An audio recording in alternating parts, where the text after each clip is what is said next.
There's one more kind of language that we need to discuss because it's also used to stop the skeptical regress, much like assuring and guarding and discounting. And this language is evaluative. Just imagine that a politician says, "You ought to support my health care plan because it would be good for the country." What is the word good doing here?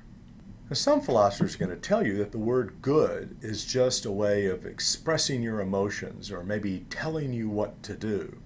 So the politician is saying, "Yay for my health care plan," or telling you in an imperative form, "You ought to support my health care plan." But that can't really be the whole story, because when someone says, "Yay Duke," like I do when I cheer for the Duke team, first of all, I'm not saying that the team is good. I might cheer for the Duke team even when I know they're not good. And secondly, you can't ask me why. If I go, "Yay Duke," it doesn't make any sense if you turn to me and say, "But why? Why yay Duke?" That doesn't make any sense. So merely to express your emotions with something like "Yay Duke" is very different from saying Duke has a good team. And saying "Yay for my health care plan" is very different from saying that the health care plan is good for the country. Similarly, if I say, "I don't like fish, so we shouldn't have fish for dinner," well, I don't really owe you a reason. I can just say, "I just don't like the taste of fish. End of story. Leave me alone." I don't owe you a reason for why I don't like fish. I just don't. But if I say, "It's immoral to eat fish. It's wrong to eat fish. You ought not to eat fish," it's a very different story. Now, I owe you a reason.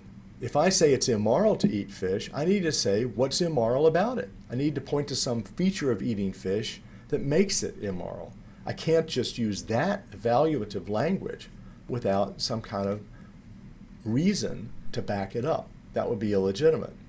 So what that shows is that merely expressing preferences is very different from making an evaluation and saying that something is good or bad or right or wrong or immoral or moral.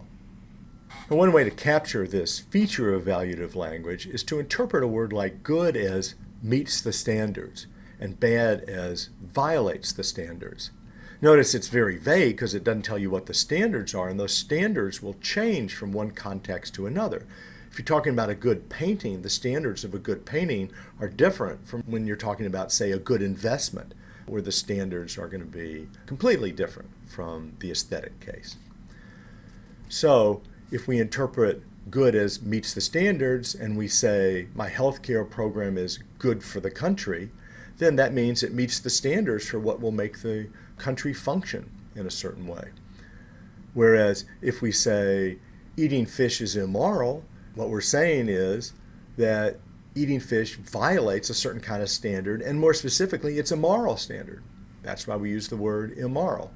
So we can interpret this language in terms of meeting or violating standards, and then to give the reason why it's good or bad or right or wrong or moral or immoral, we can cite the standard and apply it to the case in order to give a reason for why the evaluation holds. But now here's the trick.